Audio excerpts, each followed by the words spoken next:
अवतु वक्तारम्। ओम शांति शांति शांति। हरि ओम। श्री गुरुभ्यो नमः। हरि ओम।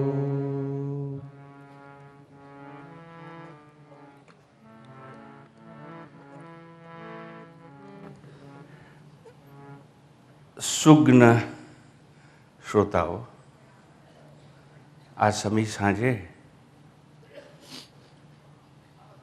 ઢળતો સૂર્ય મારા માટે ઉદય બનીને આવ્યો છે. એક એવી પરંપરા કે જેમાં આટલા બધા જ્ઞાન વૃદ્ધો મારા માતા અને પિતા જેવા સૌ સિનિયર સિટીઝન્સ ઉપસ્થિત છે, ત્યારે પરંપરાને યાદ કરીને મને કહેવાનું મન થાય, માતૃદેવો ભવ પિતૃદેવો ભવ. કેટલા બધા માણસો, બહુ સાધકો મુંબઈથી આવ્યા છે. આજે પ્રફુલ્લભાઈ સેઠવાલ કોઈમ્બતુરથી યાત્રા કરીને આવ્યા, દૂર દૂરથી આવ્યા છે. એ સૌ મારા અતિથિ છે. અતિથિ દેવો ભવ. બસ એવી રીતે મેં કહ્યું, આજની સંધ્યા ઉદય બનીને મારી સામે આવી છે. જેના ચરણોમાં બેસી કુમાર સંભવમ અને શાકુંતલ જેવા સંસ્કૃત ગ્રંથો હું ભણ્યો છું સેન્ટ ઝેવિયર્સ કોલેજમાં, એવા મારા આચાર્ય ગૌતમભાઈ આજે ઉપસ્થિત છે. આચાર્ય દેવો ભવ.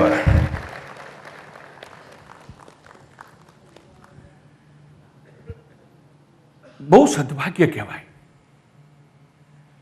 કે જેના ચરણો બેસી અને દેવ ભાષામાં ગ્રંથોનું અધ્યયન મેં કર્યું, એ આજે અહીં મારી સમક્ષ બેઠા છે.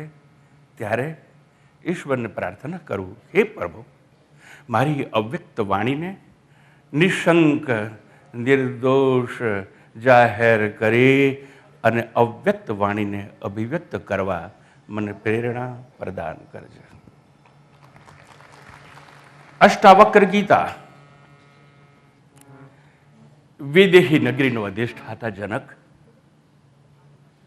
અને અષ્ટાવક્ર ઋષિ વચ્ચેનો વિવાદ, વિખવાદ, વિતંડાવાદ શૂન્ય આ સંવાદ ચાલી રહ્યો છે.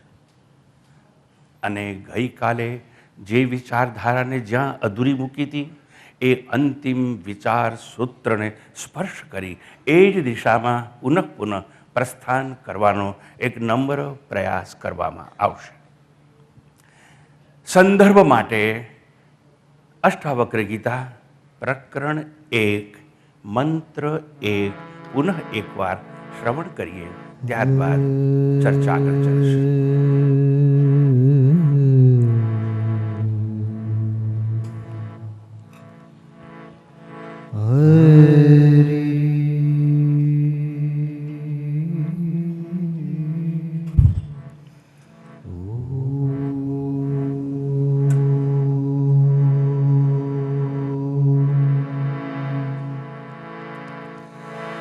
जनक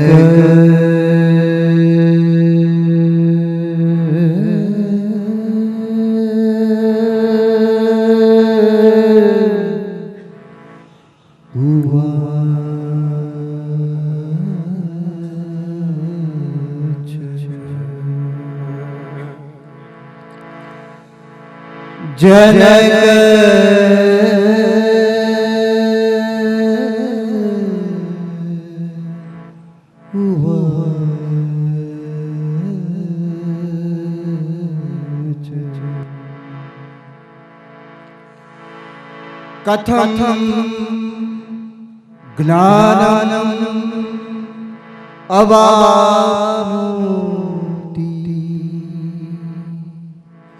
कथं मुक्तिर्भविष्यति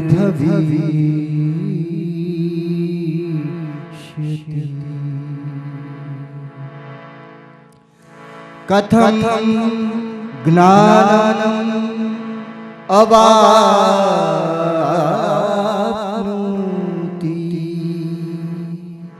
कथं मुक्तिर्भविष्यति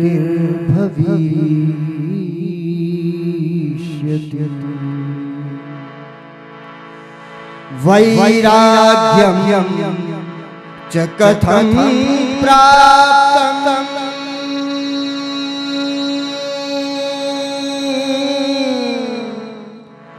वैराग्यं च कथं प्राप्तं एतत् ब्रूहि मम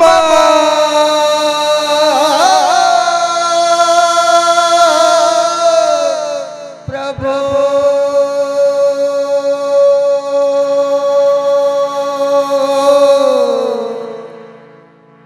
एतत् ब्रूहि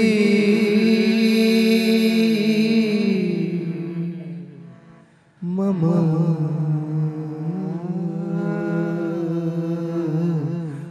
प्रभो।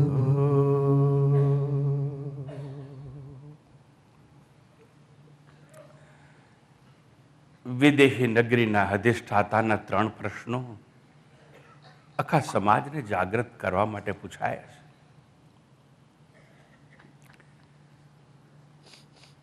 પ્રશ્ન સામાન્ય જણાય છે.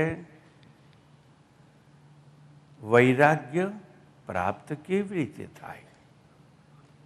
મોક્ષ કે મુક્તિ મળે કઈ રીતે? એટલે શું કરવાથી મળે?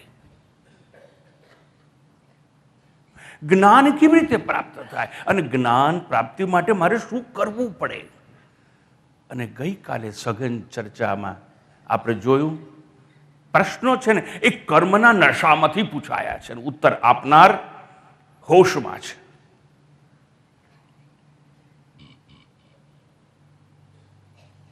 ક્ષણ માત્ર માટે વિચાર કરીએ કે જો હું દેહ નથી, અને ગઈકાલે ખૂબ વિચારણા થઈ ચૂકી, દેહ દ્રશ્ય છે ને હું દ્રષ્ટા છું, તો દ્રષ્ટા કદાપી દ્રશ્ય બની નહીં. એક વાત જેને માટે મારું, મારી, મારા એવું વપરાય એ હું નથી. મારી લાડી, વાડી, ગાડી એટલે હું ના થઈ શકું. તો પછી મારી ઇન્દ્રિયો, મારો દેહ, મારું મન એવું જ્યારે વપરાય તો એવું કેવી રીતે થઈ શકું? અને છતાં ન સમજાય તો ગઈકાલે વિચાર કર્યો હતું કે જેને હું ધારણ કરું છું એનાથી હું જુદો છું. આ ચશ્મા મેં ધારણ કર્યા એટલે હું ચશ્મા થતો નથી. એમ ભગવાન વસ્ત્ર ધારણ કરવાથી હું વસ્ત્ર ધારણ કરતો નથી. અને ગઈકાલની વાતમાં રામે ધનુષ ધારણ કર્યું એટલે ધનુર્ધર કહેવાયા. અને પેલો પિતાંબરધારી બંસીધર કહેવાય. બંસી નહીં તો પછી આ દેહ મેં ધારણ કર્યો છે, હું દેહ કેવી રીતે કહેવાઉં?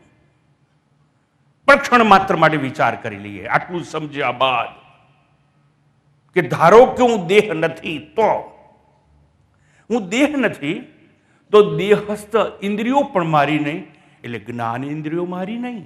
અને જ્ઞાનેન્દ્રિયો મારી નહીં તો જ્ઞાનેન્દ્રિય દ્વારા થતા ભોગ મારા કેવી રીતે? અને જો ભોગ મારા નહીં તો હું ભોગતા કેવી રીતે? અને જો કર્મેન્દ્રિયો મારી નહીં તો હું કર્મ કરી શકું નહીં. અને કર્મ કરી શકું નહીં ને કર્મ જો મારે ન હોય તો હું કરતા નથી. અને એ જ પ્રમાણે મન જો મારું નહીં, કર્મેન્દ્ર નહીં તો કર્મ નહીં, કર્મ નહીં તો ફળ નહીં, ફળ નહીં તો પુનર્જન્મનો અભાવ થઈ જાય, બાદ થઈ જાય. પણ આ બધું અજ્ઞાનમાં મેં માની લીધું સઘન તાદાત્મ્ય દ્વારા. Very strong identification with not self, એટલે નોટ સેલ્ફ એટલે અનાત્મા સાથેનું અને દેહ સાથેનું strong identification with physical gross body. અને માટે હું માનવા લાગ્યો કે હું દેહ છું. પણ ભૂલી જઈએ ને ક્ષણ માત્ર માટે વિચાર કરીએ કે જો હું દેહ નથી. આટલું બધું વિચાર્યા બાદની વાત છે આ.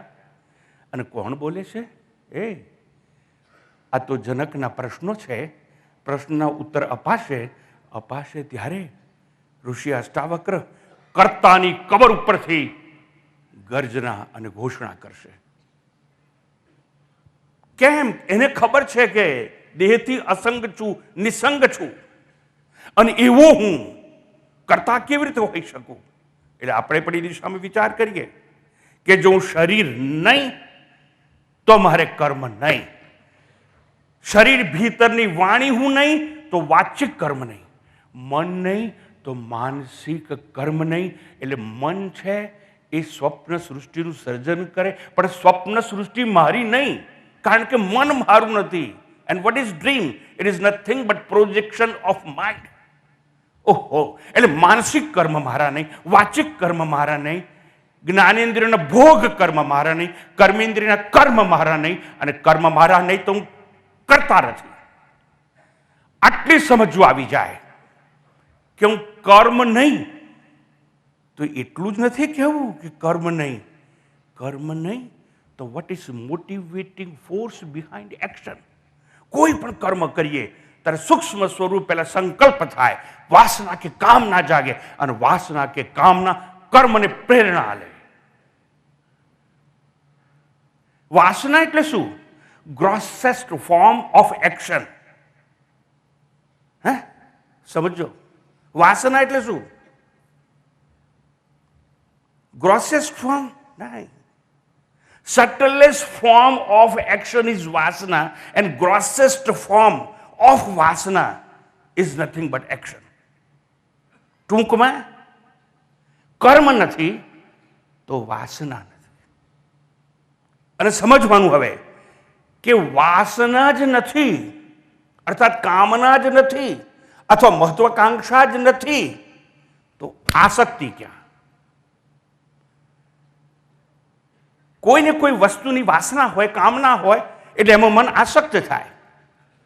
સમજવાનું, કર્મ નથી તો વાસના નથી, વાસના નથી તો આસક્તિ નથી, આસક્તિ એટલે દેહાસક્તિ નથી. અને એમાં બે વસ્તુ નથી એવું કહેવું પડે. અહમભાવ એટલે હું દેહ છું, અને મમ ભાવ એટલે દેહ મારો છે.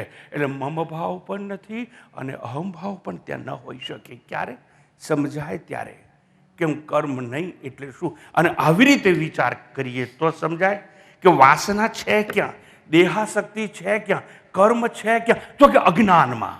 વાહ વાહ વાહ. અને જો અજ્ઞાન કે અવિદ્યા જેને કહેવામાં આવે છે એ દૂર થઈ જાય તો પ્રશ્નો બધા સમાપ્ત થઈ જાય. આટલા બધા પ્રશ્નો હતા જનકના. કથમ જ્ઞાનમ અવાપનોતિ, કથમ મુક્તિર ભવિષ્યતિ, વૈરાગ્યમ ચ કથમ પ્રાપ્તમ, એવો પ્રશ્ન પાછો પૂછાયો. પણ કર્મની ભ્રાંતિમાંથી પૂછાયેલા આ બધા પ્રશ્નો છે. પુણ્ય કરવા શું કરવું પડે? પાપથી મુક્ત થવા શું કરવું પડે? એટલે કયા કર્મ કરવા પડે?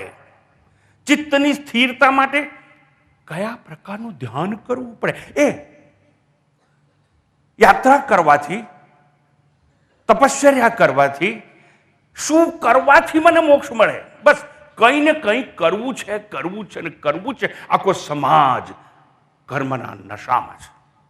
એટલે આપણા સૌના પ્રતીક બની અને જનક પૂછી રહ્યો છે, કથમ જ્ઞાનમ અવાપનોતિ, કથમ મુક્તિર ભવિષ્યતિ, વૈરાગ્યમ ચ કથમ પ્રાપ્તમ.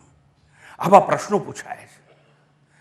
એક વસ્તુ સમજી લેવાની, ગઈકાલે કહ્યું તેમ, જ્યાં સુધી કર્મનો નશો હશે એમાંથી મુક્તિ નહીં મળે. અને કર્મનો નશો એવો છે કે કર્મની ખંજવાળ છે ને ખણી ખણી અને લોહી નહીં કાઢે ત્યાં સુધી શાંત થશે નહીં. કર્મના નશામાંથી મુક્ત થવા માટે જ્ઞાનની આવશ્યકતા છે. આજે આપણે મેળવવાની, પ્રાપ્ત કરવાની જે બધી વાતો કરીએ છીએ એનું મૂળ છે અજ્ઞાન કે અવિદ્યા. એમ પૂછું, મુક્તિ મળે કેવી રીતે? શું પ્રશ્ન છે? આત્મા મળે કેમ? હવે એક વસ્તુ યાદ રાખવાની, આ તો અજાત વાતના પાયા પર ઉભેલો ગ્રંથ છે. અષ્ટાવક્ર ગીતા, અવધૂત ગીતા, માંડુક્ય કારિકા અને યોગ વાસિષ્ઠ મહારામાયણ અજાતવાદના પાયા પર ઉભેલા ગ્રંથો અને એ સંદર્ભમાં આ ચર્ચા ચાલે છે આપણી. આ લાઈટ બંધ કરી દો. અને એ સંદર્ભમાં જોઈએ શું કરવાથી મોક્ષ મળે. મોક્ષ મળે એટલે આત્મા કઈ રીતે મળે? મોક્ષ તમને મળશે જ નહીં. શું વાત કરો છો? તો મેં અહીંયા આવ્યા શા માટે? હું કહું છું મોક્ષ નહીં મળે. કેમ નહીં મળે? મોક્ષ તો મળેલો જ છે, આત્મા મળેલો જ છે. જો મળેલો હોય એ બીજી વાર મળે નહીં. એટલે શાસ્ત્રના સંદર્ભમાં એક હોય પ્રાપ્તસ્ય પ્રાપ્તિ, એક હોય અપ્રાપ્તસ્ય પ્રાપ્તિ. જે મળેલો હોય એ ફરી ન મળે. મારે એક માથું તો છે જ, અને માળાને જપ કરી, હે ભગવાન એક માથું આપ, એક માથું આપ, એક માથું આપ. એ આ સ્કૂટરનું સ્પેર વ્હીલ નથી કે તમને કોઈ પાછળ મૂકી આલે. જો પંખી એમ વિચારે મારે પંખી થવું છું, મારે પંખી થવું છું, અરે તું પંખી છે જ. ગાય કે ભેંસ કે ઊંટ કે ઘોડો એમ નક્કી કરે મારે પ્રાણી થવું છું, મારે, પણ તું પ્રાણી છે એવું જ્ઞાન પ્રાપ્ત કર. એટલે સ્વામીજી અમને મોક્ષ નહીં મળે? ના, નહીં મળે. તું નિત્ય મુક્ત છે એવું સમજ, એવું જ્ઞાન પ્રાપ્ત કર. તું મુક્ત જ છે જો તું તને સચ્ચિદ આનંદ આત્મા સમજે તો. તું નિશ્ચિત બંધનમાં છે.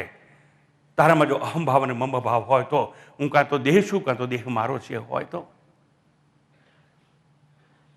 ટૂંકમાં સ્વામીજી આત્મા કે મોક્ષ નહીં મળે તો અમે શું કામ આવીએ છીએ? પણ સ્વામીજી મૂંઝાશો નહીં, અમને ખબર છે. કોણ કહે છે? શ્રોતાઓ.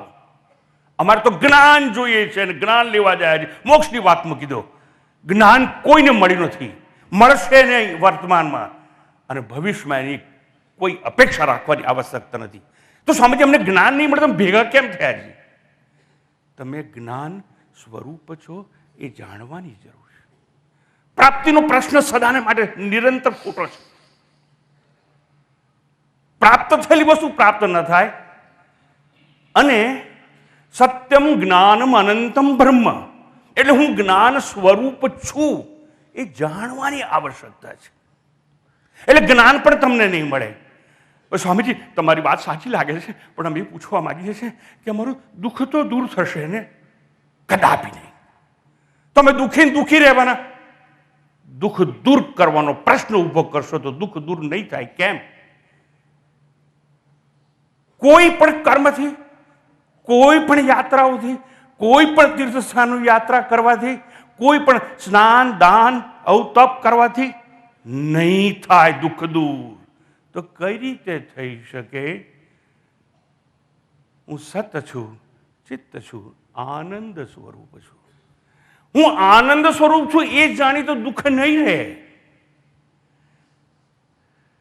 દુઃખ દૂર કરવા માટે પણ પ્રયત્ન નહીં કરવાનો, અને સુખ, શાશ્વત સુખની પ્રાપ્તિ માટે પણ પ્રયત્ન નહીં કરવાનો. એટલે કર્મ તો કરવાનું જ નથી.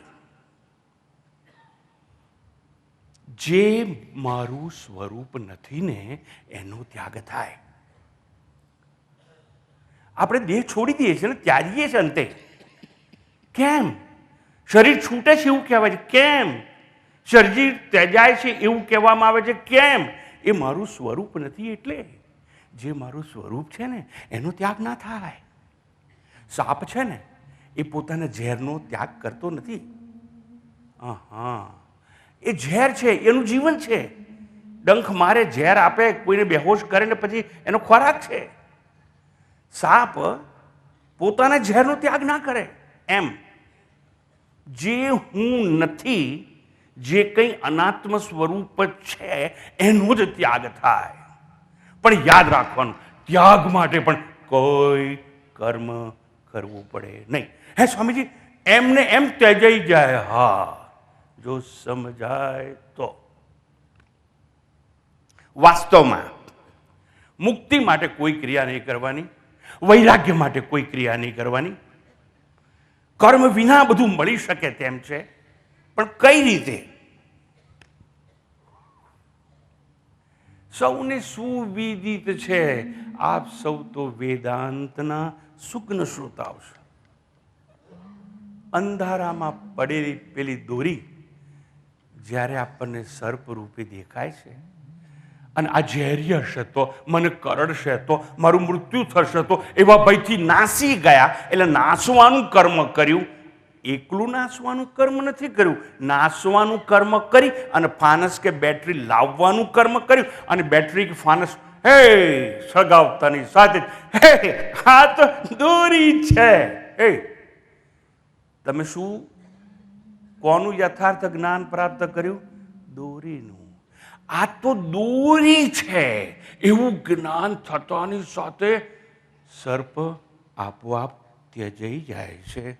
સાપનો ત્યાગ કરવા માટે તમે કંઈ કર્યું નથી, માત્ર દોરીનું યથાર્થ જ્ઞાન. કર્મ વિના, કોઈ ક્રિયા વિના સર્પ છે એનો ત્યાગ થઈ ગયો આપોઆપ. શા માટે આવું થયું? જ્ઞાનની આવશ્યકતા છે. ઘણીવાર આપણે સમાજમાં જોઈએ છે, અને અમારે જેવા આ ભગવા કપડાં પહેરીને આવે ને ભાઈ, એટલે અમને બધા કહે તમે તો ત્યાગી છો, અમે તો સંસારી રહ્યા અને તમે તો બધું છોડી દીધું છે. મહારાજ કહો તો ખરા, તમે કેવો ત્યાગ કરો? સાંભળવું છે? જો સારામાં સારી નોકરી છોડી, ધન છોડ્યું, માં છોડ્યા, બાપ છોડ્યા, સગાવાલા છોડ્યા, વેપાર છોડ્યો, આટલું. સ્વામીજી તમે ત્યાગનો એકાઉન્ટ બતાવો છો? જો તમે છોડી દીધું હોય, ત્યાગી દીધું હોય, તો મેં ત્યાગ કર્યો છે એ વિચારનો ત્યાગ થવો જોઈએ. અને જો એ વિચારનો ત્યાગ ન થાય તો મેં કંઈ ત્યાગ કર્યો નથી. છોડ્યું ક્યાં કશું છે બધું મને યાદ છે, અને હું તમને ગણાવું છું. There is account of renunciation. સમાજે શીખવાનું શું છે? ત્યાગ છે ને સાહેબ, જ્ઞાનના ગર્ભમાંથી પ્રગટ થવું છે.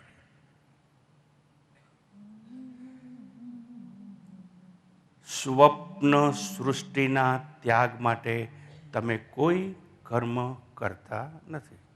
સપનું આવ્યું અને સપનામાં જંગલમાં ફરતા હતા અને સામે વાઘ છે, એ વાઘના ત્યાગ માટે તમે શું કરશો? કોઈ ક્રિયાની આવશ્યકતા નથી.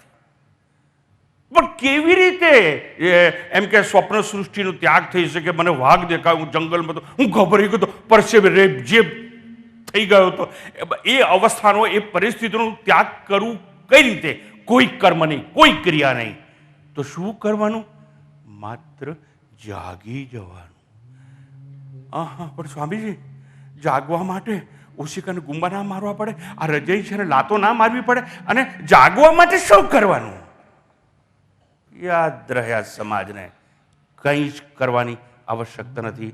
કંઈ ના કરું તો પણ જાગી જવાય છે. પણ ઊંઘવા માટે કમ્પોઝની ગોળીઓ ખાવી પડશે. ઊંઘવા માટે કહેવું પડશે મિત્રોને, સગાને, ચેલા ચેલીઓને, ટાંટિયા દબાવો, માથું દબાવો. ઊંઘવું છે, ઊંઘવા માટે કંઈ ને કંઈ કરવું પડશે. જાગવા માટે કંઈ કરવાની આવશ્યકતા નથી. કંઈ કર્યા વગર પણ જાગી શકાય તેમ છે. અને સ્વપ્ન સૃષ્ટિનો જે ત્યાગ થઈ જતો હોય છે એ માત્ર જાગવાથી તેજઈ જતું હોય છે. શંકરાચાર્યજી આ સંદર્ભમાં સુંદર વાત કરે છે અને કહે છે, વયસી ગતે કહ કામ વિકાર. સુંદર વાત કરી છે ને.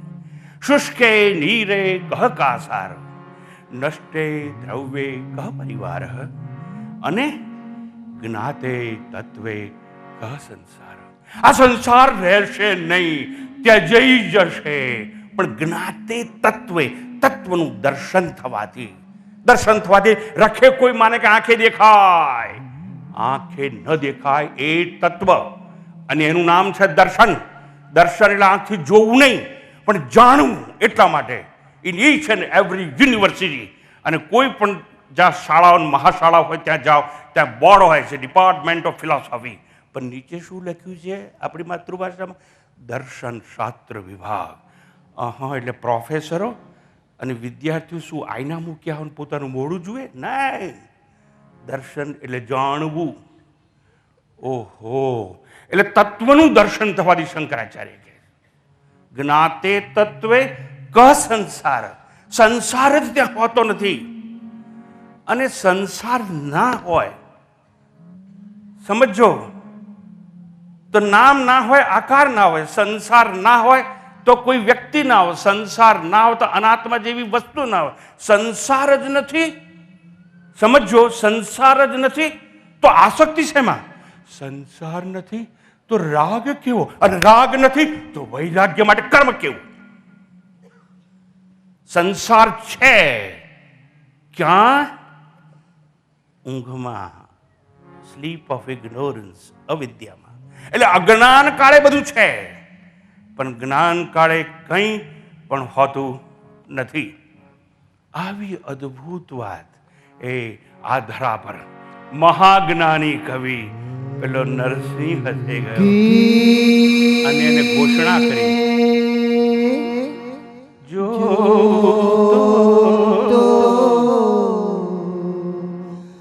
જગત દિશે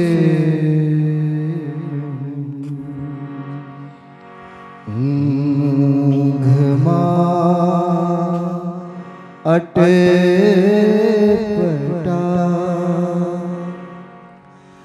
ભોગ ભાસે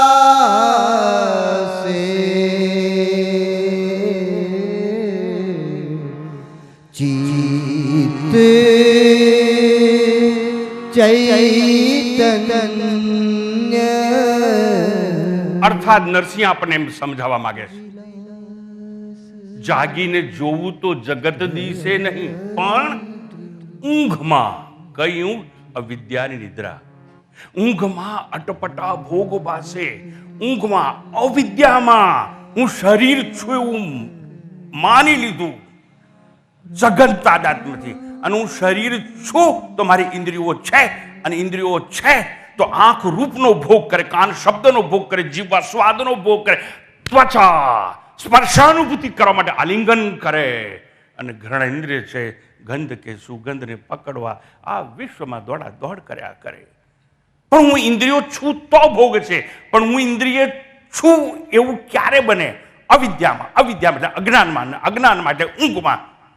ઓહો, હવે સમજાયું. તો જે પેલા પ્રશ્ન પૂછાયો ને, વૈરાગ્યમ ચ કથમ પ્રાપ્તમ, વૈરાગ્ય કેવી રીતે મળે? શું કરવાથી મળે? કંઈ કરવાનું નહીં. કેમ? સમજવાનું. જાગીને જોઉં તો જગત દિશે નહીં. જગત નથી તો આસક્તિ નથી, કે રાગ નથી ને રાગ નથી તો વૈરાગ્યની આવશ્યકતા જ નથી. એટલે ત્યાગ કરવા માટે કંઈ કરવું પડે નહીં. ત્યાગની ક્રિયા સમાપ્ત થઈ જાય છે. જ્ઞાનની જાગૃતિમાં સંસાર આપોઆપ ત્યજાઈ જતો હોય છે.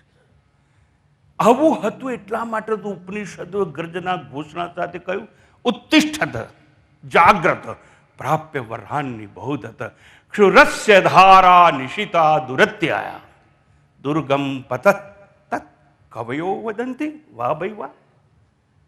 ટૂંકમાં ત્યાં પણ કહ્યું ઉત્તિષ્ઠત, ઊભો થા. એટલે શું ઊભો થાય? એટલે શું? પછી કહ્યું જાગ્રત, ઉત્તિષ્ઠત, ઉઠી જા. ઉઠેલા તો આપણે છીએ જ. આ સમાજને ન સમજાય તો હું કહું, ઊંઘમાંથી ઉઠવા માટે તમારે કંઈ કરવાની જરૂર નથી. કોઈ કર્મ નહીં, કોઈની મદદ નહીં.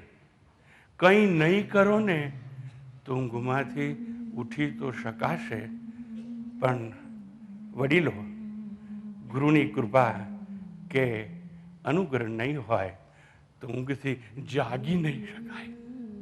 જાગવા માટે ગુરુ કૃપા જોઈએ, ઉઠવા માટે કોઈની મદદ ના જોઈએ. અને આ ગ્રંથો કે છે, ઉપનિષદો, ઉત્તિષ્ઠત, ઉભો થા. ક્યાં? તારા સ્વરૂપમાં ઉભો થા. પછી શું કરવાનું? જાગ્રત, જાગી જા. શેમાંથી? અવિદ્યાની ઊંઘમાંથી જાગી જા. મમ ભાવ અહમ ભાવથી જાગી જા, રાગ અને આસક્તિમાંથી જાગી જા. સંસાર નથી અને તું માને છે કે હું સંસારી છું. એ સંસાર નથી તો સંસારી કેવો તું? પણ એ સંસાર ભાવમાંથી જાગી જા. ઉત્તિષ્ઠત જાગ્રત પ્રાપ્ય વરાન્ની બહુદત. વાહ ભાઈ વાહ! જે જ્ઞાનમાં જાગી જાય છે પોતાના સ્વરૂપમાં, એટલે સચ્ચિદાનંદ સ્વરૂપો હમ, એમાં જે ઊભો થઈ જાય છે, એને માટે રાગ આસક્તિની, એને માટે ત્યાગ બાગની કોઈ આવશ્યકતા રહેતી નથી. વૈરાગ્ય પ્રાપ્ત કરવાની આવશ્યકતા પણ નથી. યાદ રહે, જ્ઞાનમાં જાગનાર માટે કોઈ કર્મ ના હોય અને સતત એને ભાન હોય, હું અકર્તા છું, સાક્ષી છું. કોનો સાક્ષી? કર્મનો, ફળનો, કર્તાનો, ભોગતાનો હું સાક્ષી છું. અને સાક્ષી એટલે અમ્પાયર. અમ્પાયર બોલરનો, બેટ્સમેનનો, ફિલ્ડરનો સાક્ષી છે. રમત રમતો નથી, પણ એની હાજરી વગર રમત રમાય નહીં. એવો હું સચ્ચિદાનંદ સ્વરૂપ સાક્ષી છું. હું ના હોઉં તો મારી ઇન્દ્રિયો રમત રમી શકે નહીં. મારી ઇન્દ્રિયો છે એ જ્ઞાનેન્દ્રિયો ભોગ પ્રવૃત્તિ ન કરી શકે. કર્મેન્દ્રિયો કર્મની પ્રવૃત્તિ કરી ન શકે. મન શંકા કરી ન શકે. સંશયાત્મિકા અંતઃકરણ વૃત્તિ, નિશ્ચયાત્મિકા અંતઃકરણ વૃત્તિ, એટલે નિશ્ચય કરનારી પેલી બુદ્ધિ છે, નિર્ણય લે તે. સંશયાત્મિકા અંતઃકરણ વૃત્તિ, મન શંકા કરે છે. અને શંકા કરે શું થાય? તમને સૌને સુવિદિત છે. શંકા કરવાથી સંશયાત્મા વિનશ્યતે. એટલા માટે ગઈકાલે કહેતો હતો, પાત્ર કેવું હોવું જોઈએ? કાણા વગરનું અને સીધું. કાણા વગરનું પાત્ર શંકા અને સંદેહથી મુક્ત હોય અને શ્રદ્ધાથી યુક્ત હોય. એટલે ઊંધું નહીં પણ સીધું પાત્ર. ટૂંકમાં જ્ઞાનમાં જે જાગી જાય છે એને અણસાર આવી જાય છે. અને જો અણસાર આવી જાય તો સમજી જાય કર્મ મારે હોઈ શકે જ નહીં. કારણ કે હું કર્મેન્દ્રિય જ્ઞાનેન્દ્રિયનો સાક્ષી છું. મારી વાણીનો હું સાક્ષી છું. એટલે ઘણીવાર હું બોલતો હોઉં, ઝડપમાં બોલવા જાઉં તો મિસપ્રિન્ટેડ ઇન માઉથ, હું ભૂલ થઈ જાય, પણ મારી ભૂલ થઈ ગઈ એવું મને ખબર પડી ગઈ એટલે હું સુધારી લઉં છું. એટલે શું થયું? હું સાક્ષી છું. કોનું? મારી વાણીનો સાક્ષી છું. એટલે વાચિક કર્મ પણ મારાથી થઈ શકે નહીં. નિર્ણય લેવાનું કર્મ મારું હોઈ શકે જ નહીં. અને જો મારે કર્મ જ નથી તો કરતા કેવો? તો જો હું કરતા નથી તો કર્મ નહીં, કર્મ નહીં તો ફળ નહીં. અને આવી રીતે દેહાભિમાનથી હું મુક્ત થઈ જાઉં અને હું દેહ જ નથી તો જ્ઞાન, વૈરાગ્ય કે મોક્ષ માટે કર્મ કેવી રીતે મારે હોઈ શકે? અને પ્રશ્નો બધા એવા બેહોશીમાંથી પૂછાય છે કે જ્ઞાન પ્રાપ્ત કરવા શું કરવું પડે? વૈરાગ્ય મેળવવા માટે કઈ ઉપાસના કે યાત્રા કરવી પડે? આખો સમાજ કર્મમાં ડૂબેલો છે. પ્રશ્નો કર્મના નશામાંથી પૂછાયેલા છે, નિદ્રામાંથી પૂછાયેલા છે, અજ્ઞાનની બેહોશીમાંથી પૂછાય છે. અને જ્યારે પ્રશ્નો પૂછાયા હોય ત્યારે, પ્રશ્નો પૂછાયો ત્યારે ઉત્તરની અપેક્ષા હોય, પણ જો પ્રશ્ન સમજાઈ જાય ઉત્તરની કોઈ અપેક્ષા પણ ત્યાં રહી શકે નહીં. પૂર્વે કહ્યું તેમ જ્ઞાનના ગર્ભમાંથી જ વૈરાગ્ય જન્મવો જોઈએ. અર્થાત જ્ઞાનમાંથી જ વૈરાગ્ય પ્રગટવો જોઈએ અને વિના પ્રયત્ને ત્યાગની પ્રસૂતિ થવી જોઈએ. પણ સ્વામીજી, આ તમે બધી વાત કરો છો કે પ્રયત્ન વિના વૈરાગ્યની પ્રસૂતિ શેમાંથી થાય? જ્ઞાનાગ્નિમાંથી થાય. પણ કઈ રીતે સમજાવું છું ભાઈ? થોડી ધીરજ રાખજો. અંધારામાં પડેલી દોરી અને જે ક્ષણે બેટરી મારી કે ફાનસ લઈ આવ્યો અને જ્ઞાન થયું, એ આ તો દોરી છે, દોરી છે. જ્ઞાન થતાની સાથે પેલા સર્પનો ત્યાગ થઈ ગયો. વેદાંતના વિદ્યાર્થી છો એટલે અધિષ્ઠાન આરોપના સંદર્ભમાં સમજો. હવે ઘણું બધું શ્રવણ કરી ચૂક્યા છો, સુજ્ઞ શ્રોતા છો. થોડી વાત આગળ ચલાવીએ. દરિયા કિનારે આપણે મિત્રો સાથે ફરતા હતા અને મિત્રો સાથે વાતો કરતાં કરતાં સંધ્યા ટાણે પ્રકાશ ઓછો થવા લાગ્યો, પણ કોઈ ચળકતી વસ્તુ જોઈ અને આપણા મિત્રોની વાતોમાં ને વાતોમાં ચાલો આપણે બેસી જઈએ છીએ, અને જ્યાં કોઈ ચળકતી વસ્તુ જોઈતી ત્યાં મિત્રો સાથે બેસી ગયા અને ધીરેથી ચળકતી વસ્તુ લઈ અને તમે ખિસ્સામાં મૂકી દીધી. બસ હવે બહુ થાક આપણે ખાધું, હવે આગળ જઈએ. અને આગળ ચાલવા માંડ્યા એટલે તમે ધીરેથી કીધું, કેમ? તમે ખિસ્સામાં ચળકતી વસ્તુ મૂકી અને તમે કીધું કે ભાઈ આટલામાં લઘુશંકા માટેની ટોયલેટની કોઈ વ્યવસ્થા છે? શું પેલી જગ્યાએ ત્યાં બોર્ડ માર્યું છે. એટલે આપણે ત્યાં ગયા. ત્યાં જઈએ અને કોઈને ખબર ના પડે, ત્યાં તો આપણે એકલા જઈએ. એટલે ખિસ્સામાં જે વસ્તુ મૂકી હતી ને એ ધીરેથી આમ બહાર કાઢી, અને બહાર કાઢતાની સાથે નજરથી જોતાની સાથે હાથમાંથી વસ્તુ સરી પડી. કેમ? ચાંદી સમજીને ઉઠાવેલી વસ્તુ છીપલી છે એવું ખબર પડી ગઈ. છીપલીનું જ્ઞાન થતાની સાથે કોઈ પણ કર્મ કર્યા વિના ચાંદીનો ત્યાગ થઈ જાય છે. કંઈ તમે કર્યું નથી, માત્ર આ છીપલી છે એવું જ્ઞાન થયું. જ્ઞાન થતાની સાથે જ્ઞાનમાંથી આ છીપલીનો ત્યાગ થઈ ગયો. વૈરાગ્યની પ્રસૂતિ થઈ ગઈ, કોઈ પણ કર્મ કે ક્રિયા વગર. એમ શંકરાચાર્ય પણ કહ્યું, નરસિંહે પણ આપણને ગાઈને સંભળાવ્યું કે જાગ્રત અવસ્થામાં આવતાની સાથે જાગીને જો જોવું તો હવે આ મને સ્વપ્ન દેખાતું નથી, સ્વપ્નમાં જ ભોગ કરતા હોઈએ છીએ આપણે. ટૂંકમાં જેમ જાગ્રતના જ્ઞાને સ્વપ્ન સૃષ્ટિનો ત્યાગ થાય, છીપલીના જ્ઞાનથી ચાંદીનો ત્યાગ થાય, આ દોરી છે એવા જ્ઞાનથી સર્પનો ત્યાગ થાય, એમ હું બ્રહ્મ છું, બ્રહ્માસ્મિ અથવા સત્યમ જ્ઞાનમ અનંતમ બ્રહ્મ. એકલો જ નહીં, હું આવો છું, સત્ય સ્વરૂપ છું, જ્ઞાન મારું સ્વરૂપ છે. અને માટે સમજો, સત્યમ સત્ય સ્વરૂપ તો છું જ. સત્ય સ્વરૂપ એટલે જેનું અસ્તિત્વ ત્રણેય કાળે હોય. ત્રિકાલે અપિ તિષ્ઠતિ ઇતિ સત, which exists in all three periods of time. એવું સત સ્વરૂપ છે એવું કહું તો શંકા જાગે કે ત્રણેય કાળે તો હિમાલય પણ છે. મારા જન્મ પહેલા હિમાલય હતો, અત્યારે હિમાલય છે, અને હું શરીર છોડી તો હિમાલય તો રહેશે. પણ હિમાલય જળ છે, અને એવી ભ્રાંતિ દૂર કરવા માટે કહ્યું સતત તો છું જ, પણ હું જાણું છું. અને જાણી કોણ શકે? ચૈતન્યમય હોય એ જ જાણી શકે, જડ તો જાણી શકે નહીં. એટલે સત્યમ તો ખરો, સત તો ખરો જ, પણ કેવું છું? જ્ઞાન સ્વરૂપ છું. વાહ વાહ! અને જ્ઞાન દ્વારા, ચૈતન્ય દ્વારા મેં જાણ્યું કે હું સત સ્વરૂપ છું, ત્રણેય કાળે રહેવા વાળો છું. એટલે કોઈ કાળે મારો અભાવ શક્ય નથી. Non existence is not possible for મી.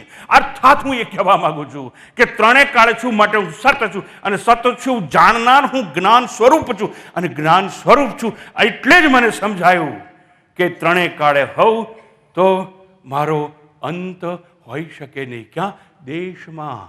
સાકાર હોઉં તો અંત થાય, નિરાકાર છું એટલે દેશમાં મારો અંત નહીં.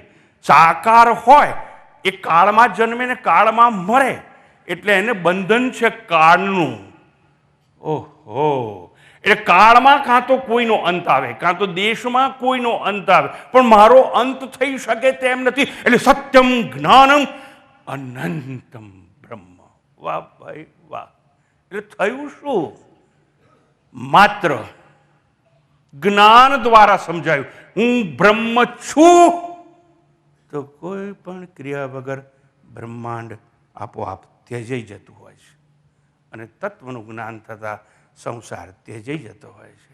આમ જ્ઞાનજન્ય ત્યાગ માટે પ્રશ્ન પૂછાયો. મોક્ષ માટે શ્રેષ્ઠ સાધન શું ભાઈ?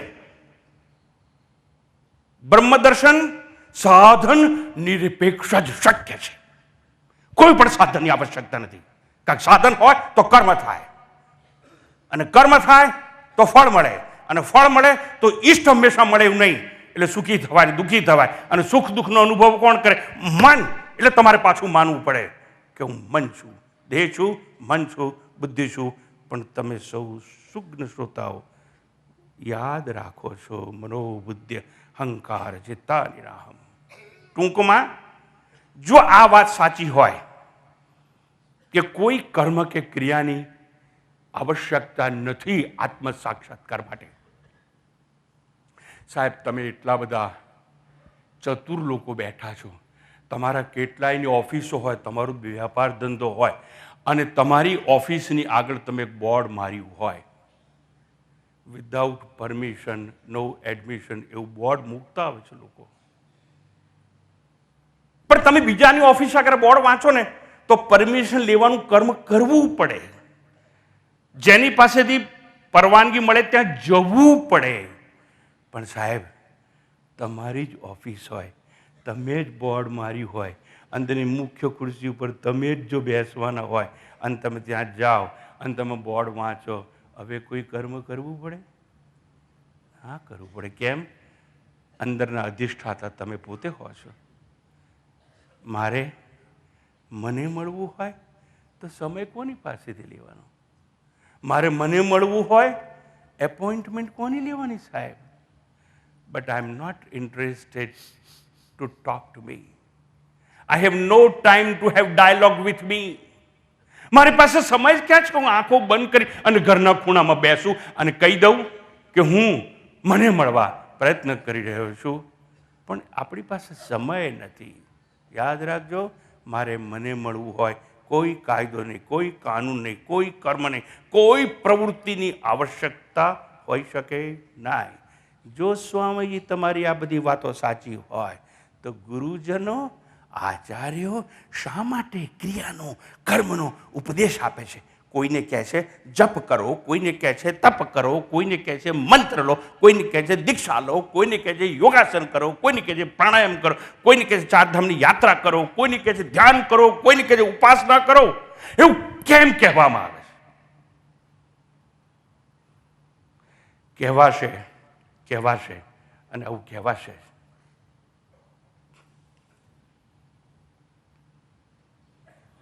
આત્માનમ રથિનમ વિદ્ધિ શરીરમ રથમે બધું.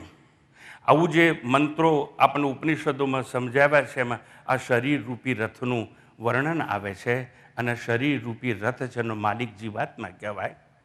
અને આ શરીર રૂપી રથને ખેંચનાર 5 ઇન્દ્રિયો 5 ઘોડા કહેવાય. વાહ ભાઈ વાહ! એમ સમજવાનું. હવે વાત એમ ચાલે છે કે આવું બધું આપણને કેમ કહેવામાં આવે છે? જપ કરો, તપ કરો, આ ક્રિયા કરો, આ ક્રિયા કરો. તમે ધારો કે મોંઘામાં મોંઘો અરબસ્તાનમાં જઈને ઘોડો લઈ આવો અને એ ઘોડો તમે બેસો એ પેલા કૂદાકૂદ કરતો હોય, તમે ઉપર બેસો તો સરખી રેવાલ ચાલે ચાલતો ના હોય, તો ઘોડાને કાબૂમાં લેવા માટે શું કરવાના? આંખે ડાબલા બાંધવા પડશે, મોઢામાં ચોકઠું આપવું પડશે અને ચોકઠા જોડે લગામમાં એમના કાંટા આમ ખેંચે, તાળવામાં વાગે, લોહી નીકળે. એટલે પેલો આપણે આમ ખેંચે લગામ તો આમ જાય ને આમ કરીએ તો આમ જાય, અને ઢીલી મૂકી દોડવા માંગે અને લગામ ખેંચીએ એટલે ત્યાં ઊભો રહી જાય. બસ એ પ્રમાણે તમારો મનરૂપી ઘોડો જો બહુ તોફાની હશે, મનરૂપી ઘોડો જો બહુ ચંચળ હશે, તો આ શું કરવું પડશે? ચંચળ ઘોડાની ચંચળતા દૂર કરવા માટે, તોફાન એનું બંધ કરાવવા માટે આ મનરૂપી ઘોડાને પણ વ્યાકરણના પાઠ ભણાવવામાં આવશે, અભ્યાસ કરવાનું કહેવામાં આવશે, સ્વાધ્યાયની ટેવ પાડવામાં આવશે, તપશ્ચર્યા કરાવવામાં આવશે, યોગાસન કરાવવામાં આવશે, શીર્ષાસન કરીને ઊંધા માથે લટકાવવામાં પણ આવશે. અનેક ક્રિયાઓ એને કરાવવી પડશે. કેમ? મનરૂપી ઘોડો તોફાની થઈ ચૂક્યો છે, માટે ચંચળ છે, માટે કેવો થઈ ગયો છે? બહિર્મુખી થઈ ગયો છે, માટે અંતરાત્માને છોડીને બહાર ફરવા ચાલ્યા જવું છે, વિષયનો ભોગ કરવા જવું છે. કેમ? આંખ જો રૂપને જુએ ને તો રૂપને સ્પર્શ કરે ને પકડે, પણ આંખ રૂપ તરફ જાય, મન બેસી ના રહે, મન પણ પ્રવાસ કરે છે. અત્યારે વિષય અસ્થાને છે એટલે હું વિષયાંતર નથી કરતો, નહીતર મારે theory of perception in Vedanta અને theory of perception in science એવું બધું સમજાવવું પડે.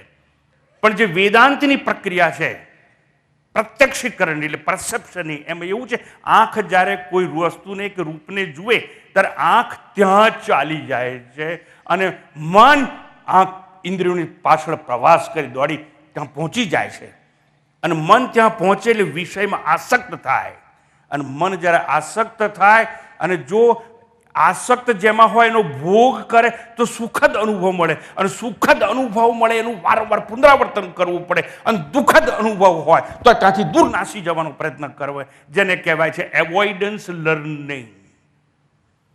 રાંધતી હોય ને બાળક નાઈશ દૂર રહે નથી માનતું, આવે છે અને પેલો ચૂલો હોય આમ અરે હે પણ શીખી ગયો એવોઇડ કરવાનું કે બહાર રાંધે છે અહીં અવાય નહીં. જેનો ભોગ કરશો ને એમાંથી દુઃખ મળશે ને તો એને એવોઇડ કરવાનું શીખીશું. સુખ મળશે તે પ્રવૃત્તિ કે ભોગનું પુનરાવર્તન કરવાનું મન થશે. આ કોણ અનુભવે છે સુખ અને દુઃખ? મન અનુભવે છે. પણ મનરૂપી જે ઘોડો છે ને એને કાબૂમાં કરવા માટે તમારી પાસે આ ક્રિયાઓ કરાવવામાં આવે છે. ઋષિ મુનિઓને ખબર હતી કે જ્યાં સુધી આના ચિત્તની શુદ્ધિ નહીં થાય, અંતઃકરણ શુદ્ધ નહીં થાય, માઇન્ડ પ્યુરિફાય નહીં થાય, ત્યાં સુધી જ્ઞાનની કોઈ આવશ્યકતા, જ્ઞાનની કોઈ એવી વાત જ નથી કે જેના ગળે ઉતરી શકે.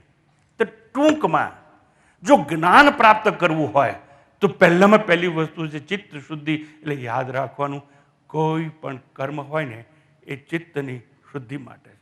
કર્મની સરહદ ક્યાં? ચિત્તની શુદ્ધિ સુધી છે.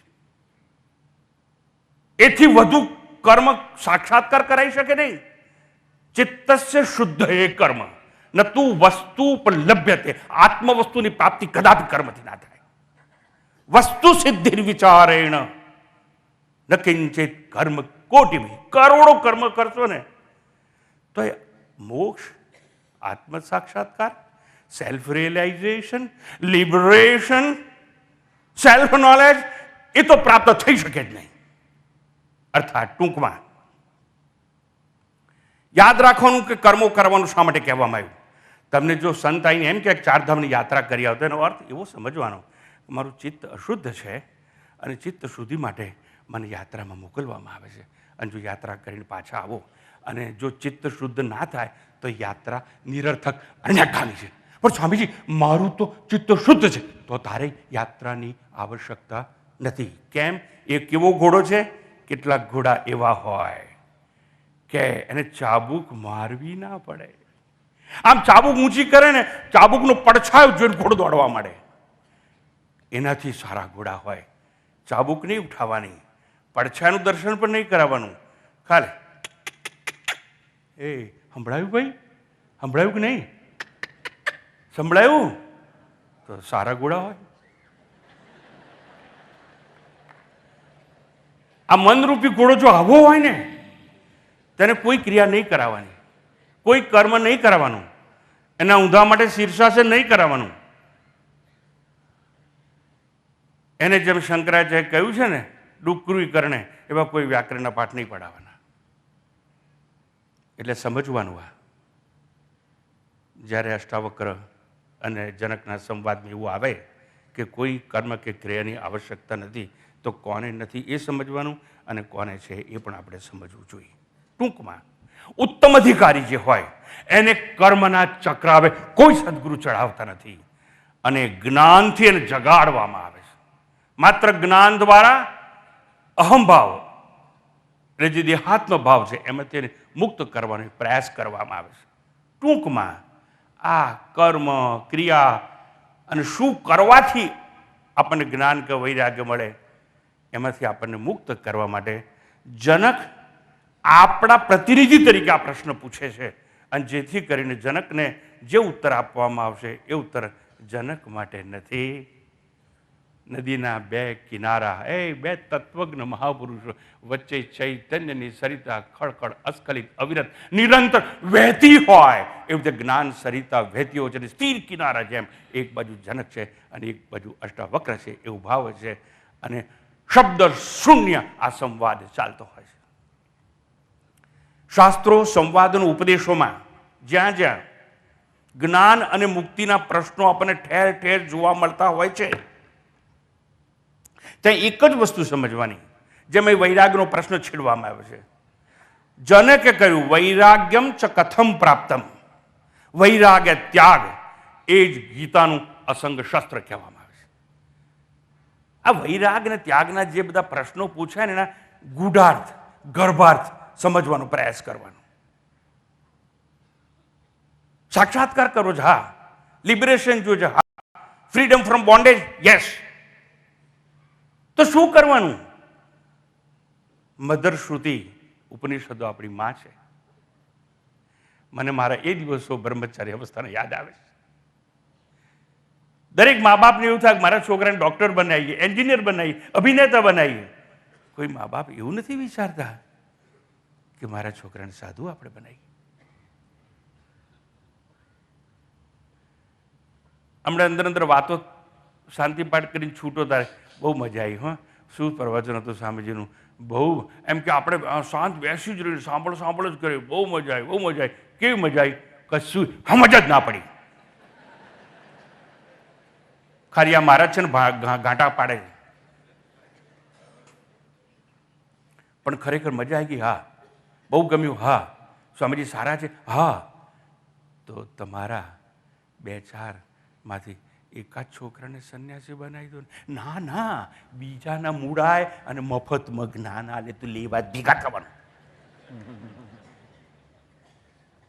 આપણે છોકરાનું શું મૂડાવાનું કહેવાય?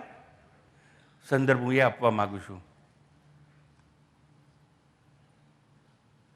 મારી માએ મને કંઈક પૂછ્યું ને મેં કહ્યું, માં, તે તો પ્રસૂતિનું દુઃખ સહન કરી આ સૃષ્ટિ મને બતાવી, પણ માં, મારા ગુરુ હતા ને એને મને દ્રષ્ટિ આપી છે. તે સૃષ્ટિ બતાવીને તો હું આંધળો હતો. આ મારો ગુરુએ મને કહ્યું, મને દેખતો કર્યો છે. આ સમાજ છે ને ત્યાગને સમજ્યો નથી. ઉપનિષદો ઘોષણા કરી, ન પકડાયું આપણને. ન કર્મણા ન પ્રજયા ધનેન ત્યાગે નૈકે ત્યાગેન એકેન. આહા, ત્યાગે નૈકે અમૃતત્વમાનસુ. અદ્ભુત વાતો કરી. એ આત્મ સાક્ષાત્કાર કરવો છે, અમરતા જોઈએ છે, જન્મ ને મૃત્યુના ચક્રથી મુક્તિ જોઈએ છે. એક જ રસ્તો છે. કયો રસ્તો છે? ત્યાગ, ત્યાગ અને ત્યાગ. ત્યાગેન એકેન. આહા, આ ત્યાગ વિશે પ્રશ્ન પૂછાયો છે. વૈરાગ્યમ ચ કથમ પ્રાપ્તમ, એવો પ્રશ્ન છે આખો. અને આજ વાત ગીતામાં કરી. શંકા નહીં, સંદેહ નહીં, ઢચું પછું નહીં, દ્રઢતાથી અસંગ શસ્ત્રેણ. એટલું કહીને અટકી નથી ગયા ભગવાન. દ્રઢેન ચિત્વા. વાહ વાહ. એક જ ઝાટકે રહેસી નાખ, મૂળિયા સહિત ઉખેડી નાખ. કોને? આ સંસાર રૂપી જે વડલો કે વૃક્ષ ઉભેલું છે એને. શું ત્યાગ એટલે શું? સ્વામીજી, બસ 1 મહિનામાં રિટાયર થઈ જઈશ અને પછી ને તમારા આશ્રમમાં જ આવવાનું છે. મારા ભોગ લાગ્યા. સરકારે જેને નક્કી કર્યું કે આ નક્કામો માણસ રિટાયર કરી નાખ્યો, કામ કરવાના લાયક નથી, એને રિટાયર થયા પછી મારે આવું છે. મારા શું હાલ થાય? અને ઘણીવાર આવા પ્રવચનો અમારી આવી હાલત થતી હોય છે. અમારા પૂર્વ વક્તા હોય ને એ આખા ઓડિયન્સને ધોઈ કરીને, ધોયેલા મૂળા જેવા કરીને ભીના કરી નાખે. પછી અમને ક્યાંક હવે છેલ્લે તમારે બોલવાનું છે અને તમે બોલીને આ લહેંગો ભીનો છે ને ઇસ્ત્રી મારો.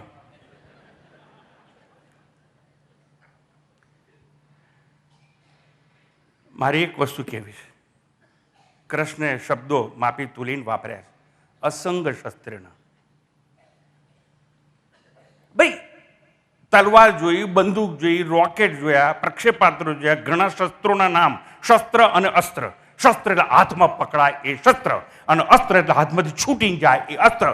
આવું બધું ઘણું સાંભળ્યું. પણ સ્વામીજી, તમે આ વાત નવી કરો છો. શું વાત નવી કરું છું? અસંગ શસ્ત્ર વળી શું?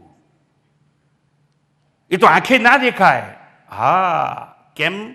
જે આંખે ના દેખાય એવું શસ્ત્ર હોય એના દ્વારા જ આંખે ન દેખાય એવો રાગ, સંગ. તમને સંગ થઈ ગયો છે સંસારમાં, અને સંગ કાપવો હોય તો અસંગ શસ્ત્ર વાપરવું પડે. સંગ પણ આંખે ના દેખાય અને અસંગ શસ્ત્ર પણ આંખે ના દેખાય. હા, એટલે ભગવદ્ ગીતામાં પણ વાત કરવામાં આવી અને આવી રીતે આ વૈરાગ્યના સંદર્ભમાં વાત કરવામાં આવે. અહીં વૈરાગ્યનો પ્રશ્ન ઉઠાવ્યો છે, માટે કહું છું કે આત્મ સાક્ષાત્કાર માટે, જ્ઞાન માટે શું જરૂરી છે? સાધન ચતુષ્ટય સંપન્નતા પ્રાપ્ત કરવી જરૂરી છે. એટલે શું? પહેલામાં વિવેક જોઈએ, વૈરાગ્ય જોઈએ, ષટ સંપત્તિ એટલે સમ દમ તિતિક્ષા ઉપરથી શ્રદ્ધા અને સમાધાન જોઈએ, અને છેલ્લામાં છેલ્લે મુમુક્ષુત્વમ જેને કહેવામાં છે એ પ્રાપ્ત કરવું પડે, અને તો આપણે અધિકારી થઈએ. પણ બધી વાત કરવી હતી ને, કેમ એકલા વૈરાગ્યની વાત કરી? વૈરાગ્યની વાત એટલા માટે કરી છે કે 4 સાધન જોઈએ. ખાટલાના કેટલા પગ હોય? 4. પણ ખાટલો દૂર પડ્યો હોય અને એ ખાટલાને આપણી સમીપ ખેંચવો હોય તો 4 પગ પકડીને ખેંચવાના નહીં. એક જ પાયો છે જેનું નામ વૈરાગ્ય છે. એક વૈરાગ્યનો પગ પકડો ખાટલાનો અને ખેંચો ખેંચો ખેંચો ખેંચો, એટલે પેલા 3 પગ તો આપોઆપ પાસે આવી જ જશે. એટલે પહેલામાં પહેલી શું લાવવાની જીવનમાં? વૈરાગ્ય લાવવાનું. એટલે પ્રશ્ન છે વૈરાગ્યમ ચ કથમ પ્રાપ્તમ. જીવનની પહેલી ઘટના ત્યાગ, ત્યાગ અને ત્યાગ. એટલે જો આપણી માએ ગર્ભમાંથી આપણો ત્યાગ ન કર્યો હોત તો આ સૃષ્ટિમાં આપણું અસ્તિત્વ જ ના હોત. પણ સમજે આ જીવન તો બરબાદ થઈ ગયું, હવે ભવિષ્યમાં સારું જીવન મળે તો પણ તારે શું કરવું પડશે? દેહનો ત્યાગ. અંતિમ ઘટના પણ ત્યાગ અને જીવનની પ્રથમ ઘટના પણ ત્યાગ. પડે પડે ત્યાગ, ત્યાગ અને ત્યાગ. દેહ ત્યાગે પુનર્જન્મ મળે અને ગર્ભના ત્યાગથી સૃષ્ટિ મળે. જ્ઞાન પ્રાપ્તિ થવાથી જ અજ્ઞાનની નિવૃત્તિ થઈ શકે તેમ છે. કોઈ કર્મની આવશ્યકતા નથી. ત્યાગ અને વૈરાગ્ય ન હોય તો શું થાય? એવા અનેક પ્રશ્નો હજુ તો જનકજી પૂછવાના છે, આપણે સમજવાના છે. અત્યારે ઘડિયાળના કાંટા રોકે છે, સમજાવી શકું તેમ નથી. આવતીકાલે આવી જ વાતો પ્રારંભથી આપણે શુભારંભ કરી અને સમજવાનો પ્રયાસ કરીશું. ઓમ પૂર્ણમદ પૂર્ણમિદં પૂર્ણાત પૂર્ણમુદચ્યતે પૂર્ણસ્ય પૂર્ણમાદાય પૂર્ણમેવાવશિષ્યતે. ઓમ શાંતિ શાંતિ શાંતિ. હરિ ઓમ. શ્રી ગુરુભ્યો નમઃ. હરિ ઓમ.